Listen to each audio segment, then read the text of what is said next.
Et justement, ça me permet de passer au point numéro 7 du programme, qui est notre programme, notre volet social. Alors, dans le volet social, on a une proposition qui, je crois, est assez novatrice.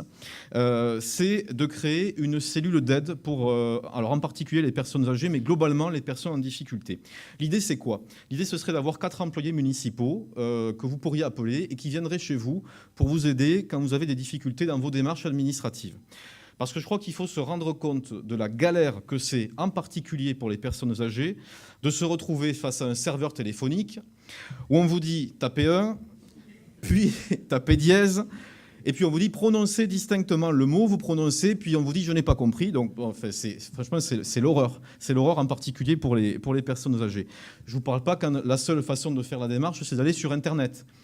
C'est mission impossible. Donc l'idée, c'est qu'il y ait cette aide aux formalités administratives. Je crois que c'est le rôle d'une mairie. Donc ça concerne les personnes âgées, mais ça peut aussi concerner des gens qui ne sont pas forcément âgés, mais qui sont en grande difficulté. Il y en a beaucoup sur Mazamet. Pour moi, la mairie, c'est la proximité. Et la proximité, pour moi, c'est le service. Et c'est ce qu'on veut faire avec cette nouveauté sur Mazamet. Et puis, dans le domaine social, on a aussi une proposition, alors qu'on avait déjà évoqué il y a quelques mois, c'est de demander aux bénéficiaires du RSA. Donc, le RSA, je vous rappelle, ça veut dire Revenu de solidarité active. Voilà.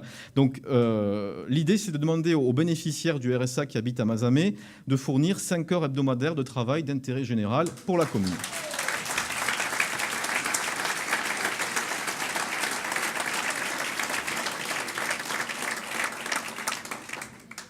Pourquoi?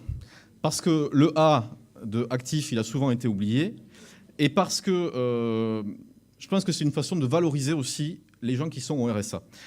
C'est une façon de les réintégrer et de les faire rentrer à nouveau dans une démarche de marché du travail. Et puis, c'est éviter qu'ils soient stigmatisés, parce qu'ils le sont. Il ne faut pas se voiler la face, ils le sont très largement.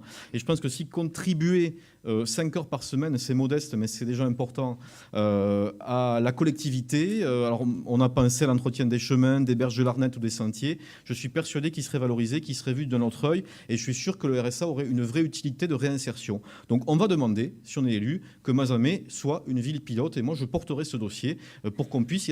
Le RSA permet l'expérimentation. D'ailleurs, il y a des départements qui expérimentent actuellement le fait de le verser plus tôt, à partir de 18 ans. Eh bien, pourquoi Mazamet ne pourrait pas expérimenter le fait de proposer 5 heures de travail d'intérêt général pour tous ceux qui sont bénéficiaires du RSA? C'est un projet qu'on va porter.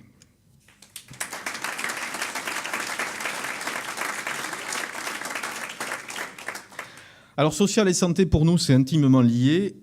On a une vraie inquiétude pour Mazamet et on veut absolument éviter que Mazamet devienne un désert médical.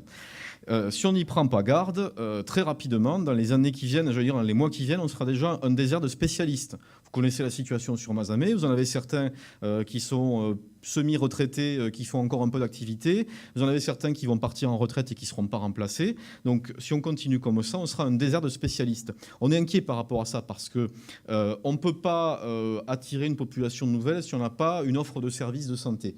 Et puis, c'est là aussi, c'est le cadre de vie, c'est la facilité de vivre à Mazamet. Il faut penser aux personnes âgées, puis il faut penser aux couples avec des enfants. S'il faut faire 18 km, aller-retour 36 km pour aller à Castres, c'est plus compliqué. Si on a l'offre sur Mazamet, ça simplifie la vie.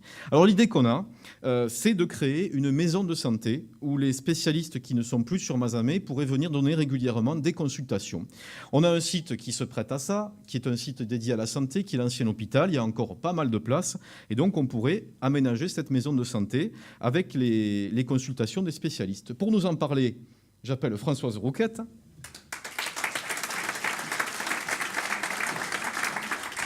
Alors Françoise, qui a fait toute sa carrière donc dans l'hôpital, qui connaît très bien ce dossier, qui va nous expliquer comment on peut mettre en place une maison de santé à Mazamet. Il vous a déjà presque tout dit, hein. Mais enfin, effectivement, Mazamet devient un désert médical dans des spécialités que l'on connaît, à savoir d'ores et déjà le pédiatre, l'ORL, la dermato, et la gynéco prochainement. Qu'est-ce qu'il y a encore? Et oui, je pense. Enfin, on verra. Donc, l'idée serait de trouver, effectivement, et d'attirer un maximum de spécialistes, de les mettre dans peut-être l'immeuble qu'on est en train de vous présenter, qui est l'ancienne maternité. Et ceci, on pourrait le faire avec le soutien de l'Agence régionale de santé. Pardon, je suis un peu émue. Et autre idée également, ce serait de passer aussi avec l'Agence régionale de santé un contrat local de santé. Ça se fait déjà, et c'est très récent, il vient d'être signé à Lavore et à Grouillé. Et je pense que nous, on est aussi capables de faire Lavore et Grouillé. Merci Françoise.